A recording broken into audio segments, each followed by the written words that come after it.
Hi. Oh. Do you want me to do my applause button? Yeah, go ahead. Go ahead. Do your applause button. I gotta find it. Oh, goodness. Well, while she's doing that, hey, everybody. Everybody say hi. Hello. Everybody say hi. Hi, hi, hi. Yes, we are here. It is time. The long-awaited premiere. Maybe just in my head. Go ahead.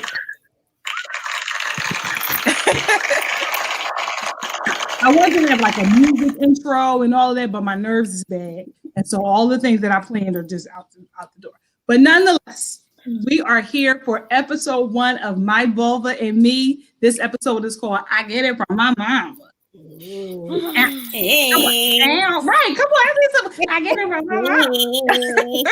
So my vulva, but all day I've been singing "My Vulva and Me." You know, put a diddly to it. So I am Brittany Broaddus-Smith. I am the founder and lead educator of the Intimacy Firm. And we are sponsoring this series, or I created this series, My Vulva and Me. Initially, it was supposed to be a book. It was going to be a collection of short stories, essays, poems, all of that about a Black woman's experience with their vulva, body image, and body autonomy, and agency, and things like that. And that might still happen.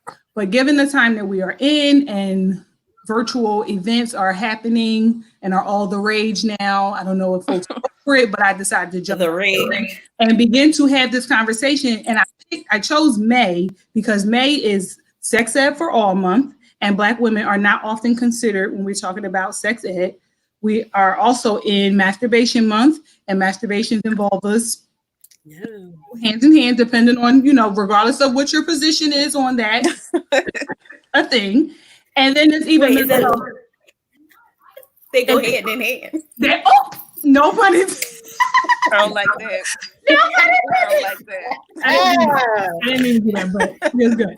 So, and then also it's Mental Health Awareness Month, where for a lot of folks, body image issues and connect to our mental health and things like that, and really being able to just see yourself represented, seeing yourself how you show up in the world, having it validated is important for mental health, and things how we feel about our bodies are connected to that regarding shame and all of those things. So I created this series to put Black women, Black bodies, Black vulvas. I know my sister says she doesn't want me to say Black vulvas, but we're not going to do no body shaming on this right here where we go.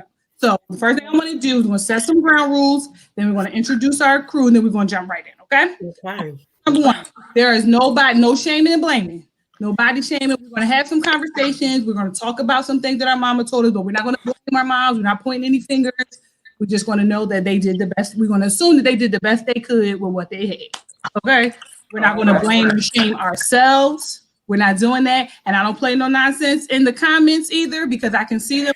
And if I can get my hand-eye coordination together to comment and facilitate at the same time, I'll tell you about yourself. So be mindful. This is all about love on this here from all this week and on next week. Okay. So I'm founder and lead educator of the Intimacy Firm, and I have 3 very wonderful, wonderful, wonderful women with me today for this first episode. Well, first and foremost, I'm going to let them introduce themselves, but we're going to go with my little baby who don't listen. Oh my God. That one right there. Introduce yourself, ma'am. Hi guys. I'm Brittany's sister. I'm a hairdresser. Yeah. I'm a bartender. I'm the other half of Brittany. The loctician too. Of Brittany. Lies you too. Next we have Brandy Briz Grove. Go on here and introduce yourself to the people. Hey y'all. Yeah. I'm Briz. My name is Brandy, but my friends call me Briz. And my mom, I'm a wife. I am a singer-songwriter. And people find me delightful. Yeah, we do. And last but certainly not least, we have the beautiful freckle-friendly Husband. Yes, go ahead, introduce yourself. Hi, I'm Sheree. I'm Brandy's sister. I'm a mom. And that's it. That's everything. That's a whole lot of stuff. Don't say that's it like that. That's a lot. Okay. We're going to go ahead and jump right in. I asked these two and my sister to participate on this first episode. I want to start at the root. Start at those conversations that we have been having or not having from birth. And one of the most important relationships that a girl can have is her relationship with her mother. And as we know that the mother-daughter relationship, particularly Black mothers and Black daughters, that relationship sometimes doesn't always get highlighted and celebrated as much as it should be. And there's a lot of stuff that we go through as mothers and daughters, also as siblings. And so we are, I'm the oldest in our sibling group. And who's the oldest with you two? Brandon. I'm older than Cherie, but we had an older sister. Okay, you had an older sister. Okay, so it was 3 sisters. Yes. Okay. Mm-hmm. Okay. And so it was just me and me, though I have an older sister from my dad, but I was the one that was in charge. I ran the show. And all the time on my own. I didn't want to, but it was. So we're gonna do a little icebreaker real quick to kind of break into this sibling dynamic and see how things go. So y'all see it on TikTok, y'all see it on Facebook. I'm just gonna read a statement and then you just point to who this applies to, either if it's your sister or if it's you. Okay? All right. Okay.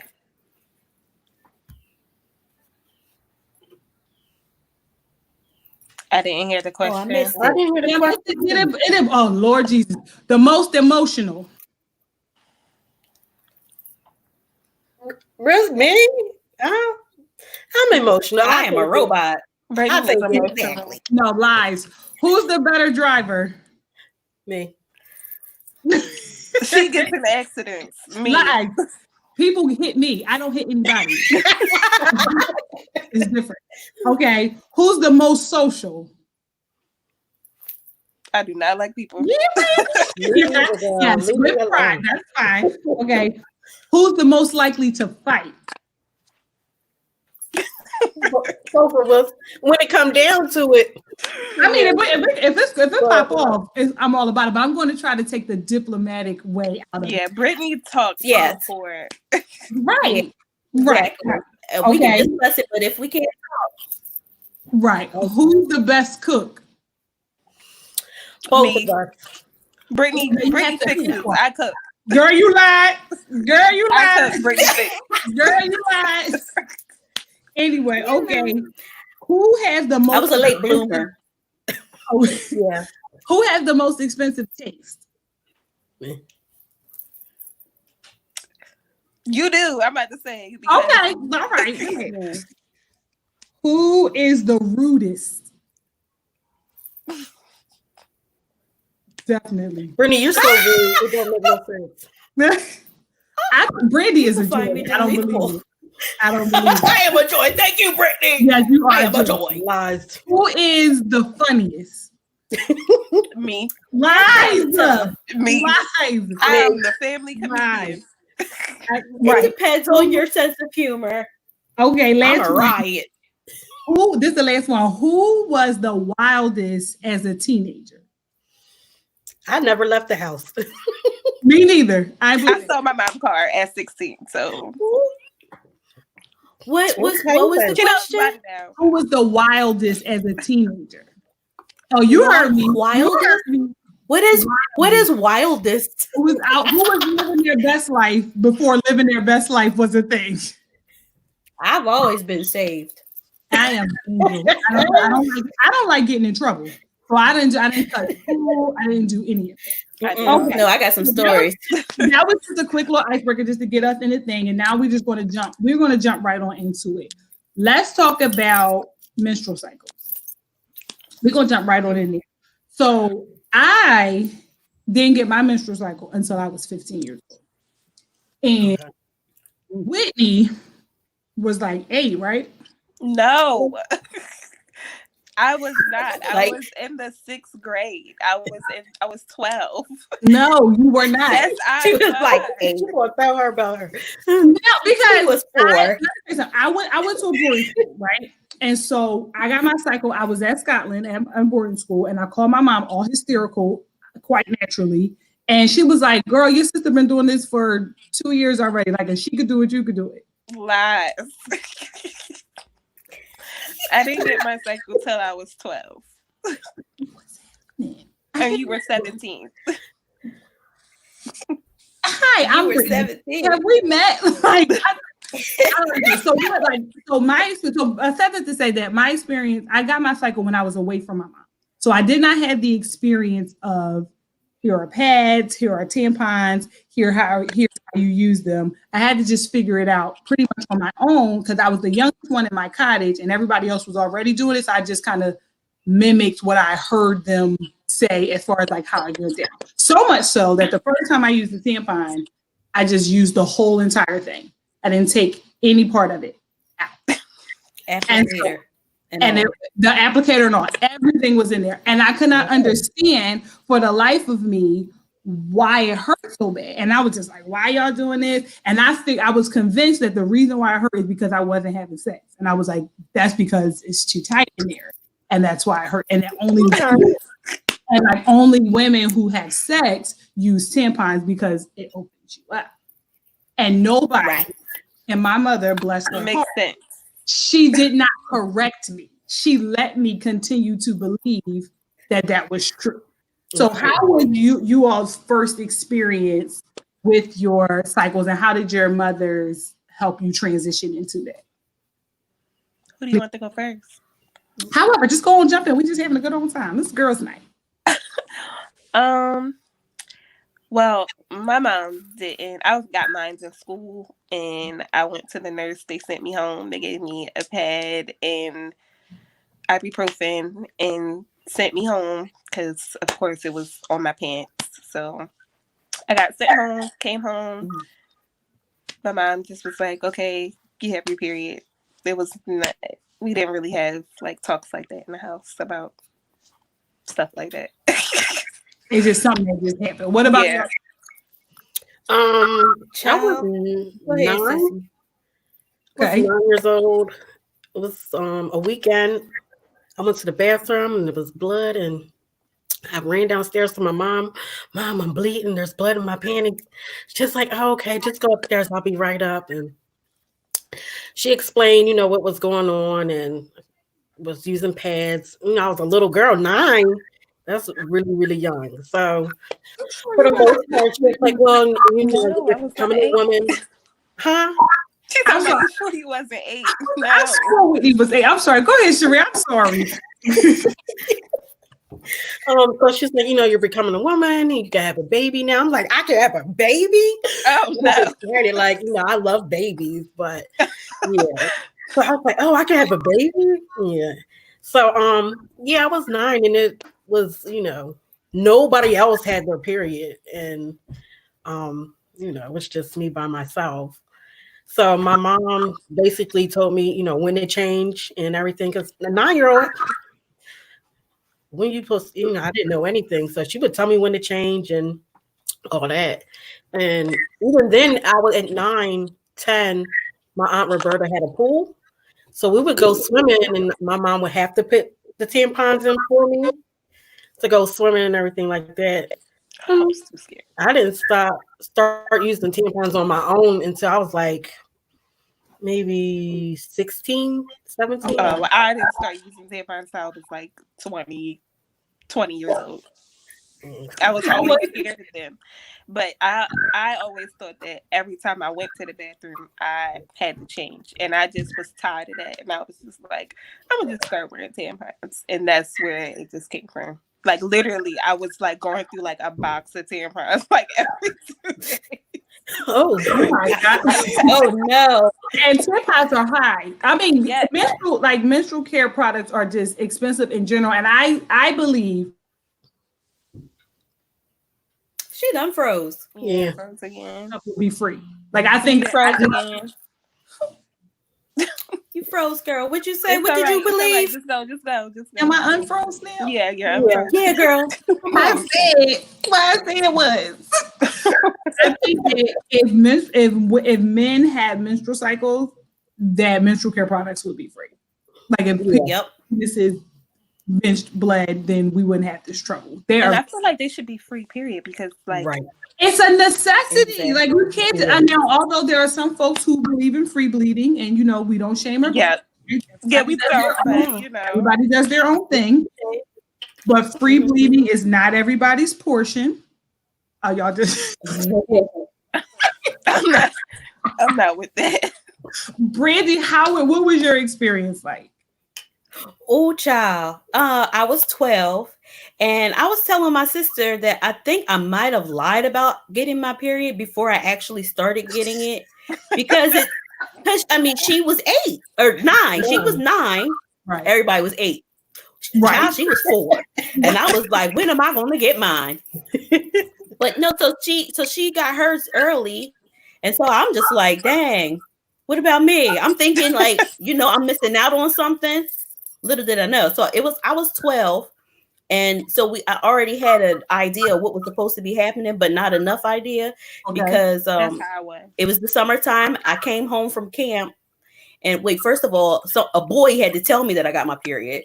He was like, "That's why you got your period," and I was like, "You all dumb! I don't even get my period." And I get home and there's blood all in my drawers and my shorts, and I sat in the bathroom for 2 hours waiting for an adult to come home because I didn't know what to do. I didn't know where the pads were, where the tampons, and there's 4 women in the house, and one, my mom, my sister, and my other sister, and myself, and I didn't know where anything was, and I just sat there for hours. And my older sister finally came home and was banging on the door like, "When are you gonna come out of there?" And I said, I got my period. And she said, "Oh." And she left pads at the door and said, "Here, change them every 2 hours." And that was it. That was the beginning and end, shop open, shop close of my period discussion. That sounds about right. Like I said, my mom told me that my sister already had it, and I don't know if she called herself trying to make me feel better about it, but I didn't really have that relationship with many people in boarding school to be like, "Come help me," and I didn't. And so, and my favorite house parent, Miss Turner, God bless her heart, she wasn't on duty because they switched every other week. So Miss Turner wasn't there. Miss Stedman was there. This old white lady. And I was like, I'm not finna talk to Miss Stedman about this. So I just rolled up some toilet tissue. I was like, I knew at least that much. That let's roll some toilet tissue. And then my mom was like, I called my mom, and she was like, I'm gonna send you. She sent me a card and sent me like a FedEx package with some stuff in it. And then I knew just to like buy them from there. But all of that, like navigating, finding my strength, like finding whether I need to wear light, whether I need to wear super, whether I need super plus. I just got to that point, literally, probably like 2 years ago, because tampons used to be so uncomfortable for me. But I always, because mommy had super plus, I thought that's just what I was supposed to wear, and I'm just like, this hurts.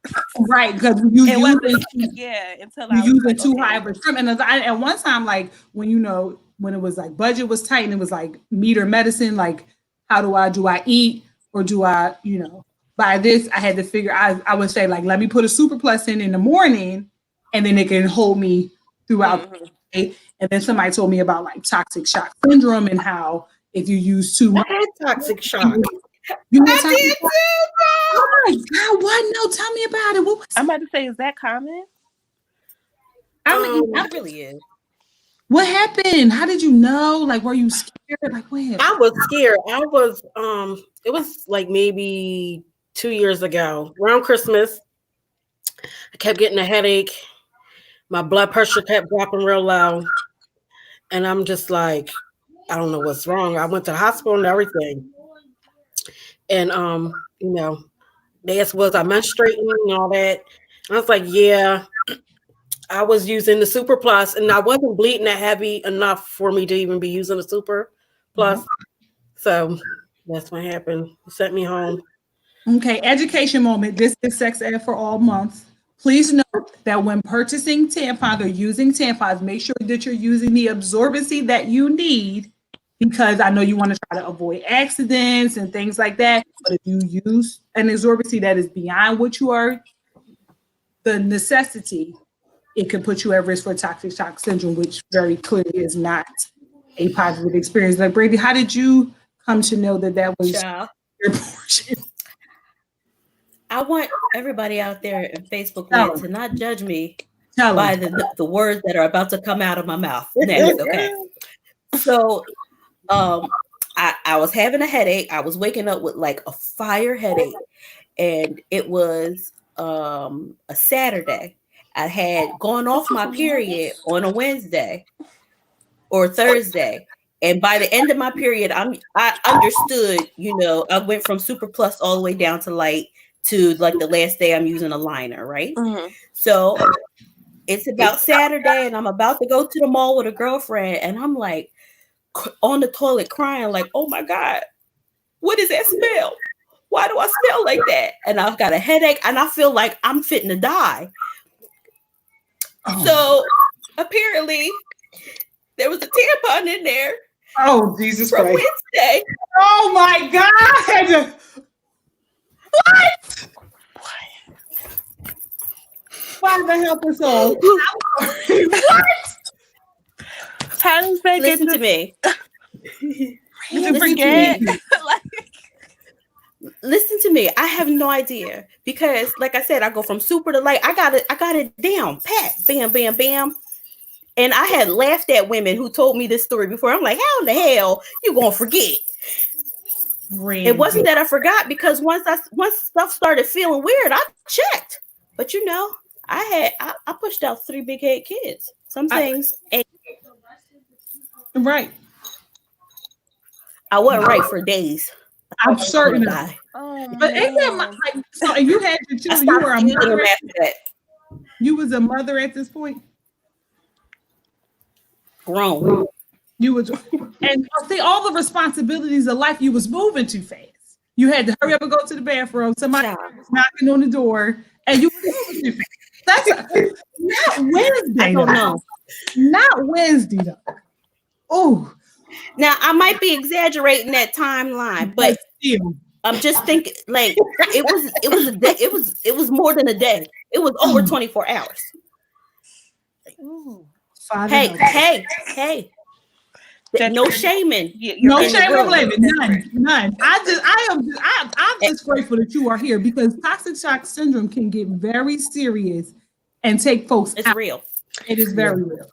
Okay, so next question. Let's jump on into this is my vulva and me, right? Right. Give an age. How old were you? Even if it's today, years old. We okay with that? No shame in the blame. How old were you when you first learned that it was a vulva? I was 26 in like 6 months. So I found out when you became the intimacy first. That's when I found out.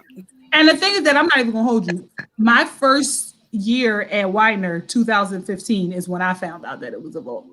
So we all in this. So 2015 is when I found out. We all in this. And I probably called you like, girl, did you know? Your leg. I didn't know it. How old were y'all? I'm not sure. I wasn't a woman. I learned it younger, you know, and had a good sex ed class in the coastal area school district. I didn't have a good sex ed class. Did we have a good sexual ed class? I did. What did you learn over there? I paid attention. I was taking notes. I needed to know. Because wasn't nobody at home telling me nothing. They didn't tell us about sex. They told us if we have sex, we're going to get this disease, this disease, this disease. For sure. They just list all the diseases and show all the pictures. Yep. So when you think, so Brady, you said something key. Nobody was at home was talking about it. So if you had a question about a vulva or a spot or itch or whatever, or not even like, because I'm sure like parents, like if it was something medical, I think my mom would be like more inclined. I would like something itch, she would do something about it. But if I just was random, like, Mom, what's a labia? Or like if I never had that. I don't imagine that would have been like, you know, asking certain questions like, why stop being grown? Like why you like real talk, like true story. This is how far removed from the sexual conversation it was in my house. My day of sexual initiation, we're gonna call it that. Right. My sexual debut. Okay. Your what? Sexual initiation. My debut. This is what we're gonna call it. Your debut. Y'all listen, that's what we're gonna call it. I was in college and my mom told me I still had a curfew in college. She said, if you ain't in this house by 12 o'clock, then you better have somewhere else to stay. Meanwhile, I had a 12 o'clock curfew in high school. And you see why when we get back to the question of who was the wildest teen, you see who had the rules and who didn't. Go ahead. But anyway, I called her. I said, I got somewhere to stay. I'm not going to be home by 12 o'clock and I got somewhere to stay. Went, however, I'm glad I serve a God who.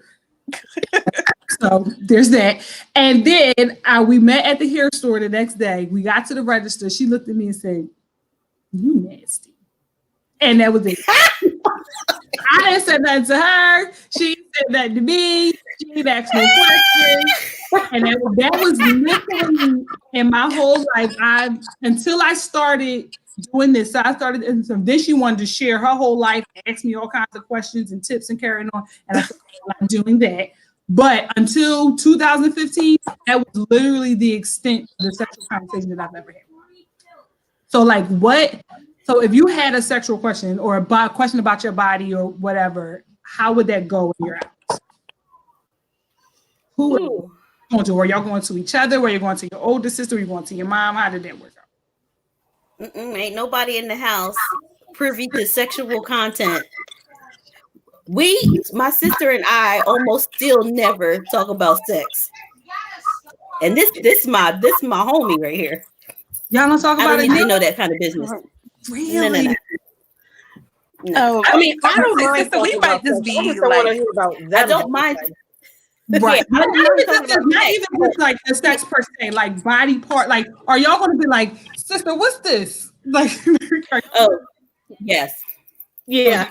I'm about to say, because maybe we just, because the thing is that, like, it ain't no secret. Me and Whitney have gotten much closer since my mom passed.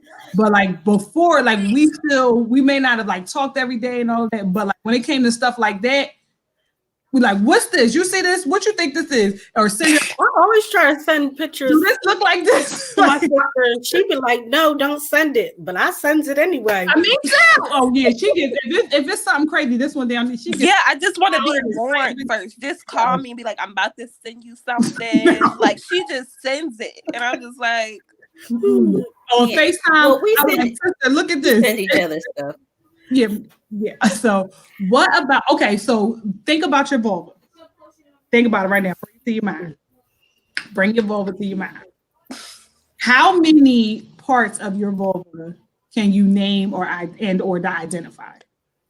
Like real names? Like real names. I don't know the real names. I can't help. Well, I know them only because of you. But how many parts do you think some there of is? them. How many parts do you think there is? I'm pulling up the picture. Go on, y'all. While y'all thinking, how many parts do y'all think it is? I think I know about like 7. Minor, the major, urethra, about 8. Taurus. Okay, 8. I was gonna say 6, 8. I'm thinking 7, 6, 7. Yeah, I said like 6 or 7. Okay, all right. So y'all know. So y'all know the clitoris. Yes. Yeah. Mine's pubis. Yes. You know what that is? Where your pubic hair grows, that mound, right? Yeah. Yes. This part. So you have the inner labia, Inner labia, the outer labia, vaginal opening, the urethra. What's happening? What's happening with their hands, Brandy? I'm drawing it. I don't like that. Good. So, would you be able to? When is the last time you took a mirror and saw your vulva? When's the last time you saw your vulva? Whatever means. When the last time you saw your vulva? Are you like real life asking this question? Like, yes. You really when is the last time you saw your vulva? Earlier today. Last week. Maybe. Yeah. This morning. Mm-hmm. So do you have a vulva viewing regimen? I mean, I like looking at mine personally.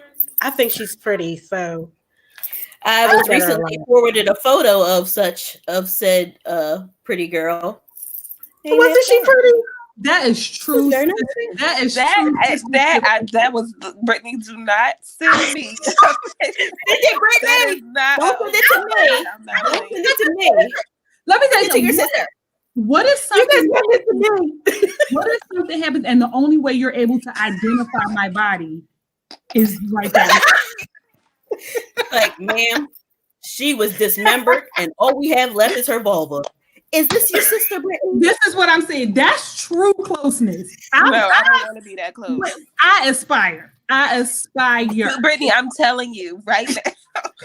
Do not send me a picture of your vagina. All right. So would you be able to pick your vulva out in a lineup? Mine? All of our vulvas up on the screen. Would you be able to say with no background noise, like no just here, this right here, just the box, just this? Would you be able to say, "Oh, that's me"? Yeah. Guess what, Facebook? We're gonna put them up right now. It's like a no. the thing though is we're laughing, but a lot of people. I've asked this question on Facebook before, like, when is the last time that you've seen your vulva? And it was one young lady who was like, "Oh no, I'm not. I'm not into that." And I'm like, What aren't you into, sweetheart? Just wasn't, because she couldn't bring herself to look at it. She felt like touching it any way outside of cleansing wasn't appropriate. And so then we got into this conversation of how we give other folks access to our bodies, but we don't have claim that same agency for ourselves. Like if we have spouses. Because even if it's not sexual. Correct. What if there's a mole or something growing down there that's cancerous and you don't know because you ain't looked at her? That's not nice. Absolutely. And the thing is that you walk around with this body part, a part of you, every day. And like for a lot of folks who it's just like this appendage that's just there that they just have to tolerate and is useful for other folks.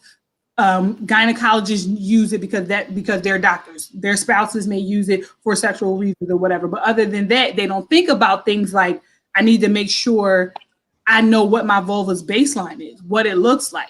If the hair is growing different, if the discharge is different, or even simple stuff like that. Like in these are the conversations also that I wasn't. It's so funny because my mother, like, she always was naked. Like she never had any clothes on. And like really angered me. And like she was so free that like she would have like ingrown hairs on like her legs or whatever, and she'd be like, Danielle or Mama, like what she called me, come pop this for me. And I'm just like about to die. And like I can't, but the thing and so the thing for me, like clothing and stuff like that is not something that I don't feel strange about, like, walking around like that, because that's what I was used to. But having boys, I'm like, okay, maybe I need to, put some clothes on. But I also recognize that nudity is one thing, but then positive body image is something completely separate. Because I wouldn't mind walking around naked, but at the same time, when it was time to show up in a sexy way or something, like with my husband or something like that, I'm like, but how about and walk in it? It's like it was like compartmentalized, like recognize, like when I was being a sexual being, I had these issues. But if it was just like existing, it was cool because being naked was normal from growing up. So when y'all think about body image, how is when I look in the mirror, I see blank. How has that shifted over the years? I've gotten more confident as I've gotten older with my body. I never really liked my body, only because I was always self-conscious of my boobs. I have really, like, everybody who knows me knows that I have really big boobs, and I'm really self-conscious about those sizes. What they used to call you in school? Come on, we're not about to do that. I mean, I'm just saying, this is a free space. This is a safe space. They used to, like, I had a name in high school. It was Wet with the Yits. Like, Wet with the Yits. Like, it was crazy. So as I got older, and I was like, okay, well, they're here. So at this point, what's up? And I had to get to that point, but it took me a long time, like within the last 4 years. Okay. What about you two? How has it shifted? If you could think about when you were home versus when you moved out on your own to like maybe now, how has it shifted through the years? And what are some things that have impacted it? You going, sissy? You can go. Child, as an almost 40-year-old woman, And you look good. things, You look good. I appreciate that. You look good. I know how to dress it up, pull it in, and suck it up and strap it down. Know your angles. Okay. Yes. But things have changed, and they have moved this way and that away. And I'm not comfortable with that. And also, I had the breast cancer. Yes. And Glory some to God, things had as in past. Yes, where's the clap? I'm holding my phone with my other hand, so I'm gonna snap. Yes, won't you do it? Come through delivering. So, I got a lot of scars. I got a fake boobie that's like, and things ain't. So, yeah, I feel detached from my body in that way. Like no. No, we're gonna do some work. It's strong. It's strong, and it's getting me through. And we appreciate it for all those things. And that's it. Right, but we're gonna work to kind of reconcile that, and bring that together. Because like you said, walking around feeling detached, feeling as not feeling like a whole being could take away from positive body image. It'll take away from how you show up with your husband and like a number of other things. And the thing is that having overcome an illness such as cancer, or other number of other ills like PCOS, and a number of things that can like fibroids and things like that can ravage the body and affect the body in varying ways, really impacts how we show up. And the thing is that we don't have a lot of space, as you said, to have these kind of conversations so that somebody can say, you're not alone. I also felt that. And so and this in no way reaches the level of cancer, I understand, but having eczema, my skin has always been a source of insecurity for me. 5'11" and big and just in the ways. I've had eczema, chickenpox scars. I'm allergic to bug bites. So everything shows up on my skin. Even today, I'm like, let me pull my sleeves down because I don't want, folks to see. It's really difficult to be like loud and proud and out, and then like at home, public face. And then when you get home, it's just like, you know what I mean? So I definitely understand. What about you, Cherie? How's yours shifted over the years? Sexy mother. When I was younger, I wasn't very confident in my body because, I was bigger than everybody else. And I had enormous bosom and I wasn't comfortable. But as I've gotten older,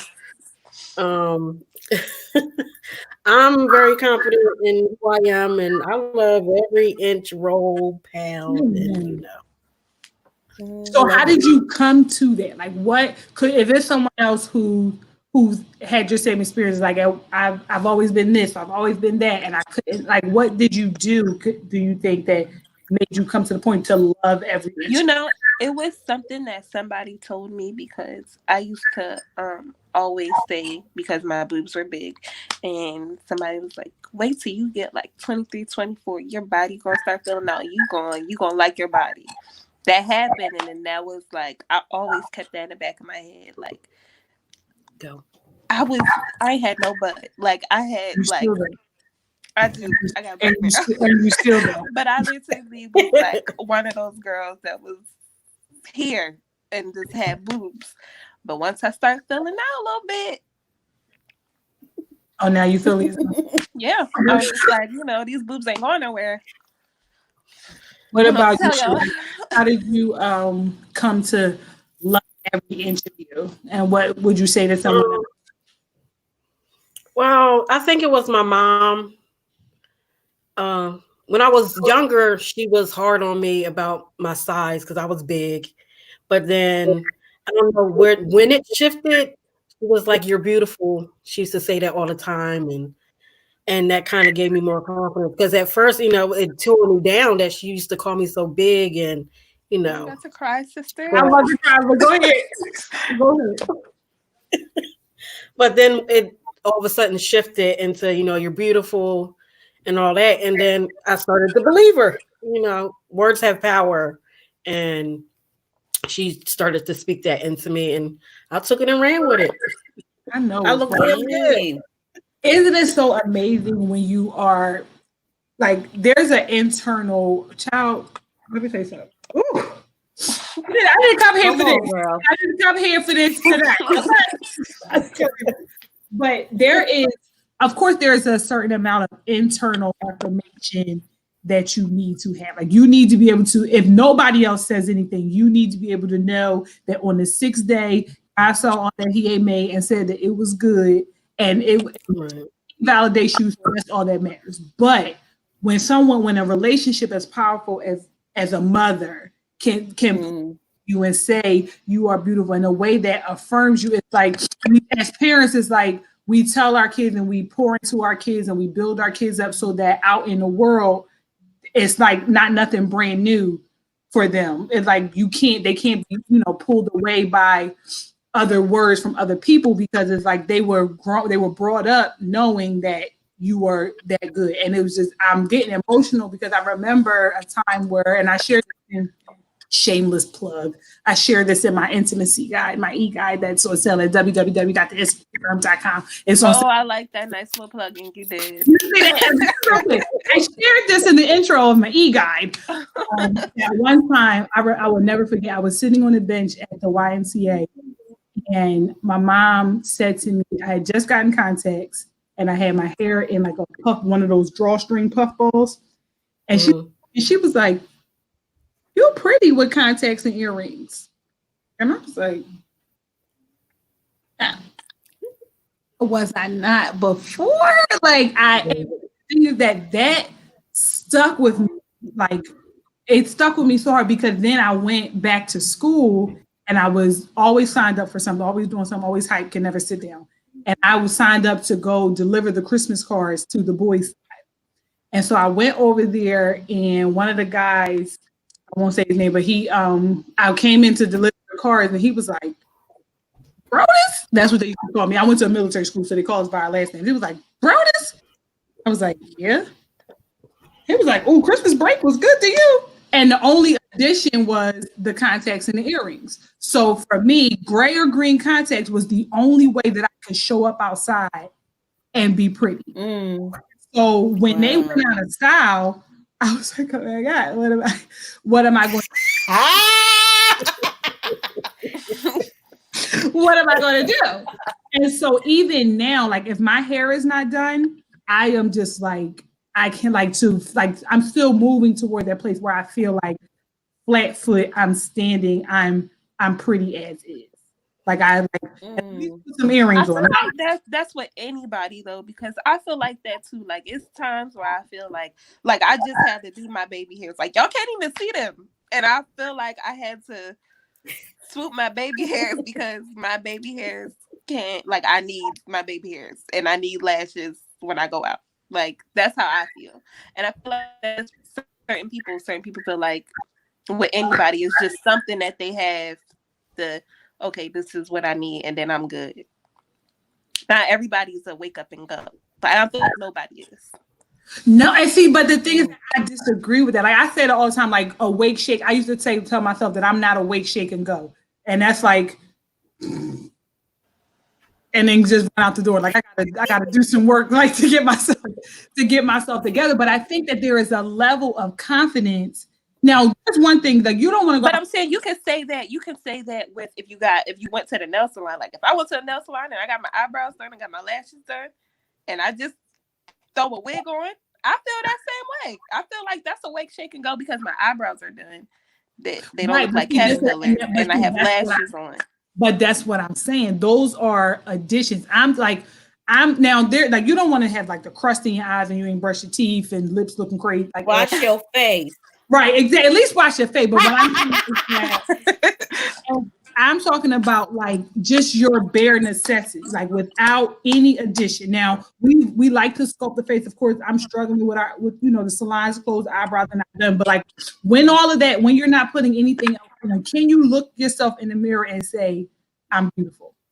And the thing is that when you think of words like beautiful or sexy or cute, or like, and there was a time where I kind of like ranked those things. Like I would be like, I mean, I know I'm not ugly, but like something like that was not a word I ever attributed to myself. But I feel like I'm beautiful and I'm pretty. I don't feel like I'm sexy. Like I don't think I'm sexy. I don't at all. Sexy. If not, what is sexy then? You think you said you're sexy, Cherie? Yeah. Cherie, yeah, she knows she's sexy, and I agree. She's super sexy. Oh, like, what is sexy? I think it's the air, Brittany, though. You are like, to me, you are like, you're Brittany, you're sexy to me. But I feel it's like, to me, sexy is like the red girl. Don't nobody want you. To me, I feel like sexy is like heels and makeup. Like, that ain't me. Like, I'm. But the thing is, like, then that's the next question. Then, is there a one size fits all sexy? Like, no, I think that sexiness is an air you put on, and I think I'm a confident person. Mm-hmm. I know I'm beautiful. Mm-hmm. I know I'm pretty because I was bald and had no facial hair, and I knew I was still cute. And I even on the days when I didn't put any makeup on.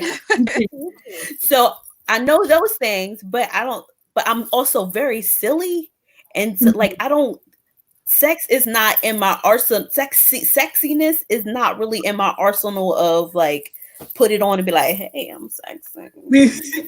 I'm a romantic comedy. You know what I'm saying? I'm not.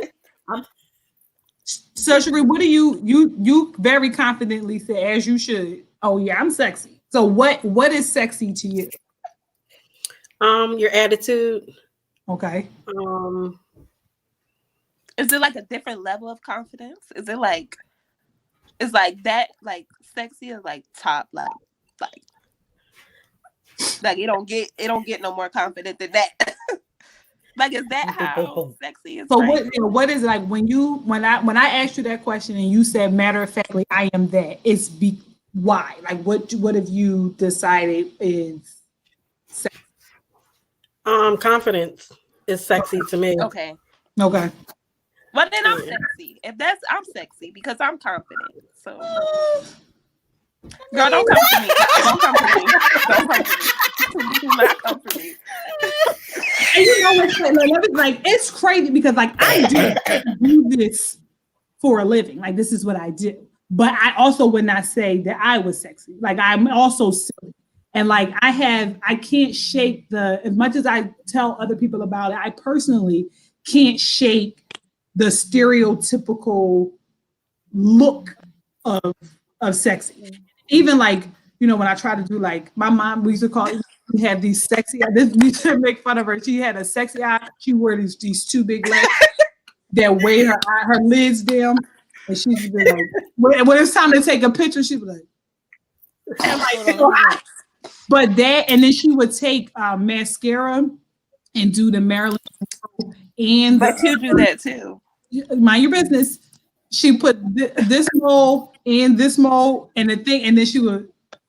And so when I was trying to like come into makeup and sexiness and all that I can't go nowhere. I feel better in my mole, but with the mole, you gotta put here and here. Yep. A big one up here and a little tiny one right there. That's how I do. I get it I got from my mama. Like, okay.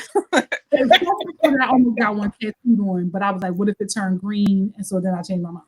But my point is that I talk about this all the time. I have conversations about sex all the time. But when it comes time for me to lay down the educator hat and be sexy, I just don't think that I have it. Like I'm very, like I said, self-conscious. Like you scared. Like I was 310 pounds at one point. I had 2 kids, and then now I'm not. I can't. You know, I had surgery. I had weight loss surgery, and even that, like honestly, even having weight loss surgery and battling the "you cheated" feeling is almost like I don't have a right to feel like I look good. I took the easy. That's deep. Now, Yeah. see, I don't think like, to me, I'm not like, I don't think that. Like, I feel like if I had the money to get a breast reduction, I would get a breast reduction. I feel like if you can change how you, like, if you can afford to do whatever you want to do to make yourself sexier, I'm all for it. I'm for surgery. I'm pro surgery. I mean, the thing I am as well, honey. I mean, mine was like a health. Yeah, you. So that yeah. I'm trying to wrap my head around. It was either like that or cardiac arrest, like what you want to. And so, but it's just difficult to it's just funny to me to be a sexuality professional. And like, if you was like, oh, my boo, he wrote me something and I want to sext to him, I'm like, oh, write this. But then when I get it, like, it's 2 buttons. It's hello, my name is Brittany, and then Then what else? I used to be scared of the. I mean, right? You know, Lil Kim, insert any Lil Kim magazine. Yes.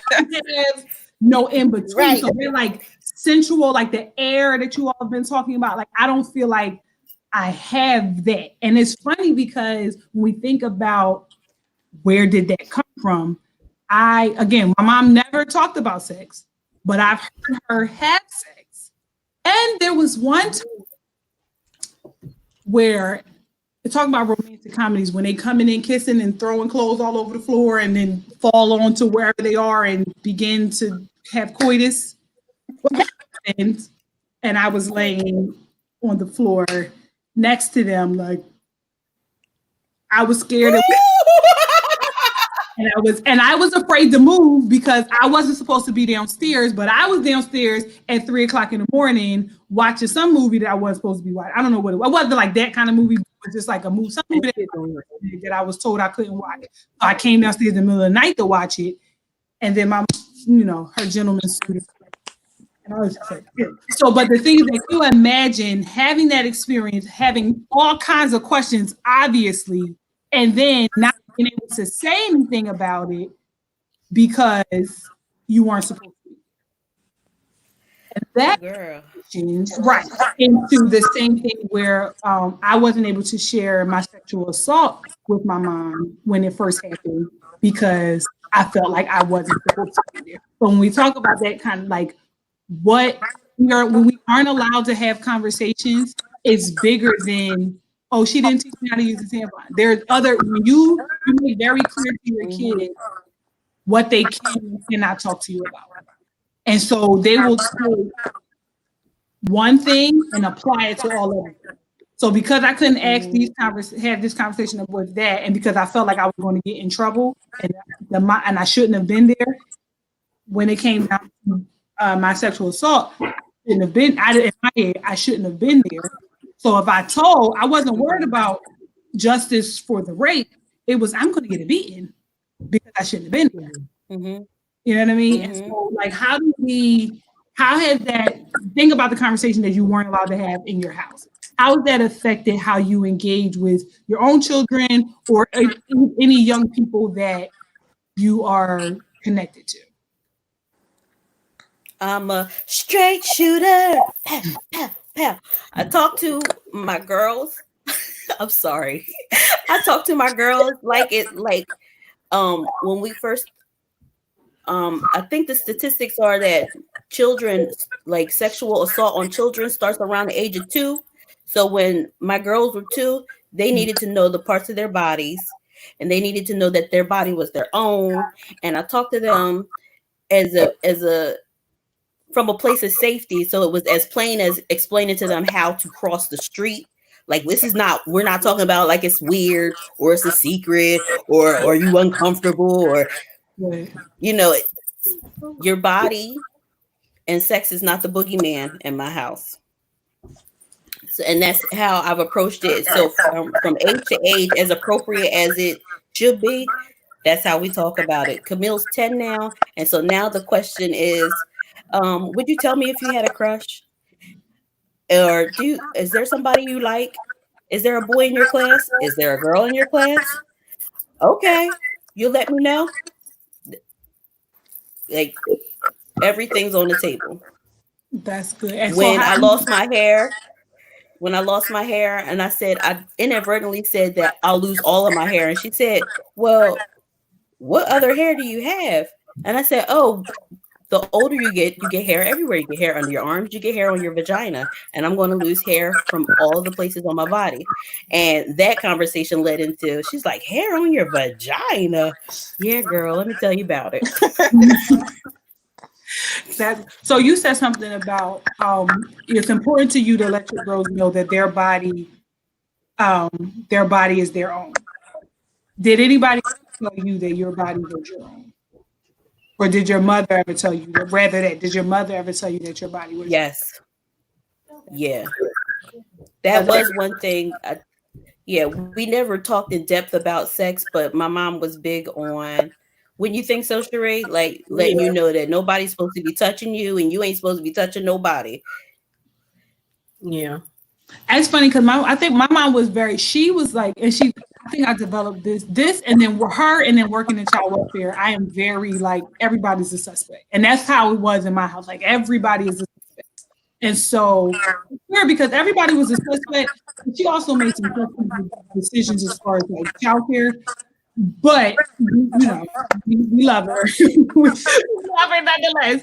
But it was just like, so the conversation about good or bad touch or whatever was like almost like menacing. Like, somebody, what? He did what? Who touched where? And I'm like, no. Like, I felt like, so like that still was like that conversation. Like, if I say anything, I'm going to get you. And so it wasn't that I want to make the conversation as normal as walking across the street or like looking both ways when you go through something like that. Like, that's where we need to go. That's how we shift things for the new generation. Because as our parents, and assuming that they did the best they could with what they had, but we started with fear and things like that by simple things. Like, when we were taught that our vulva was called the pocketbook, or in our house, what was it called in our house, Whitney? What was it called in our house, Whitney? It was called the Funky Monkey. The Funky Monkey.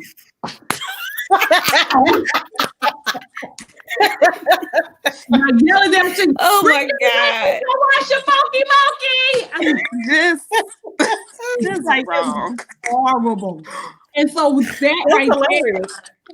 But it'll be on eyes and ears and mouth and nose and Funky Monkey. So every other part got a name, but that got a nickname. So when you give nicknames to body parts, that's when shame begins to enter in. And so when we begin those kind of like what you're saying, Brandy, is how we get this shift in narrative. So we are at 58 minutes, and I was trying to keep this under 60. I told y'all, but this was good. Did y'all ever get this? Was good. I did. Okay, so is there any last word? So we talked about when I first invited you, we talked about a vulva story, right? In 1 or 2 seconds, 2 sentences, 30 seconds, 10 seconds. Can you give the people whatever that means to you? Close us out with your vulva story. Wait, what do you mean? Like, whatever it means to you. I don't want to go. My vulva. Here, look, I'm going to turn. My vulva is a warrior. Okay, come on. A veteran and a wise old owl. Okay. I am not ashamed of her gray hairs. I love her. There you go. Thank you. Thank you. You say you're not ashamed of her gray hairs? She's not ashamed of her gray hairs. Yeah, girl, I got grays too. I was trying to figure out how to dye it at one point. Is that a thing? Well, listen, let me tell you something. When you get there's gray hairs after children, they didn't tell you about the uterine prolapse and when things start to drop because your pelvic. No, me and her. Well, I got all mine. I got it all taken out.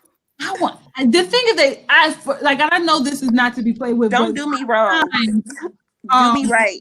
Why That's the right talking to it. Oh, and yes, I need her to do me. Oh, right. I forgot. I wanted to tell you. I forgot to tell you. I named her this week for you. What is her name? Vagine Hunter, like Regine Hunter from Living Single. Vagine Hunter. You're welcome. You are welcome. I will never get to Vagine Hunter. Tell I said. What, Cherie, what is your Vulva story? Oh, I'm not sure. She has a lot of fun. We're very close, and she has a name also. Her name is Foxy. Go ahead. And Ew, you can say ew. because as soon as she said my name is Foxy, I just put like the image Of her Vulva? yeah, I'm like a lot of I'm sorry. And I'm a whole lot of woman. I had some fruit snacks before this video, so sorry, sister. I apologize. What's your Vulva come as story? I am. Come What's your Vulva story? Come on, we have to wrap this up. What is your Vulva story? I don't have a Vulva story. Me and her are like this. I mean, she does have a name too, but I didn't name her. Somebody else named her. Mm-hmm. Oh, that's nice. But her name is Fat Mama. No shaming and blaming. No shaming and blaming. Y'all, okay. I like it. But me and her are like this. That's my dog. She do me right every time. Okay. Do you have anything? I'm gonna tell my Vulva story. This is the last question, then we're really gonna go. Is there anything that you need to forgive your Vulva for? Yes, menstrual periods. I need to forgive her for that every month. That hurts. You have to forgive her for that. Yes, I do. Me and her, we're on the same. We're getting together, but there was a stint there where, balance of bacteria was getting off, and we were spending a lot of copay money at the GYN with bacteria vaginosis and yeast infections, and so there was a lot of years that me and her weren't on the same. And then when I was 309 pounds, I could not see her. And so I neglected her for a while. But my Vulva story is she doesn't look, now it's funny because there were a couple years where I never looked at her because I couldn't reach it. And then now it's like I'm meeting her for the first time. And so there are things that I'm seeing that I am sending all kinds of emails like, what's this? And my doctor is like, skin. And I'm like, well, what about this? He was like, skin. And I'm like, well, what is this doing? Also skin. He was like, you've had 2 children, so that's what it looks like. And I'm like, oh, so I'm getting acquainted with her. Even as I'm having this conversation with women, I need to practice what I preach. So my Vulva story is one of evolution, if you will. She's a coming of age story is what mine is. And her name is Miss Kitty. And I named her myself. But, hey, girl. Well, when you said, did we have anything to forgive our vulvas for? I would have to say also, I have PCOS and recurring BV, and I have diabetes, which I get yeast infections often. So those things I'm working on trying to balance her out. But other than that, yeah. We still cool. We good. Y'all still good? Okay. So I want to thank you again from the bottom of my heart for participating in this, for opening. And I told them that this is the first episode of a 6-part series. And if they came on here and flopped, then nobody was going to come to the rest of them. And, I think that this was a really great conversation. We touched on some stuff that was really important. We could go on for a long time, but people have on the social media have short attention spans. So we're going to go ahead, wrap it up. I'm going to put, when I shared this, I'm going to put it in the description. Their cash apps. All of us, know Jesus and the pardon of our sins, right? We all know the Lord, right? Y'all know Jesus. I know the Lord. Yes. Okay, well, we believe in the collection plate. If you know, everyone, if you want to give a love offering unto these people who need to come in and ask for no money, and I really don't have no money to give them, anybody, you want to be a blessing and so on into them just for the nugget or just for the entertainment or whatever. I'm going to put their cash app in the description, and make sure you come right back here tomorrow for episode 2, which is called Christ, Clits, and Culture. Ooh, And that was that's a word, mamas. Prada, Revelous Set Cross, and Vernique Esther of Authentically Way. It's going to be a grand old time. And once again, I appreciate you. Thank you so much. And we out. Peace. Bye. See ya. I don't know how to work it. Oh, there Hold you on. go.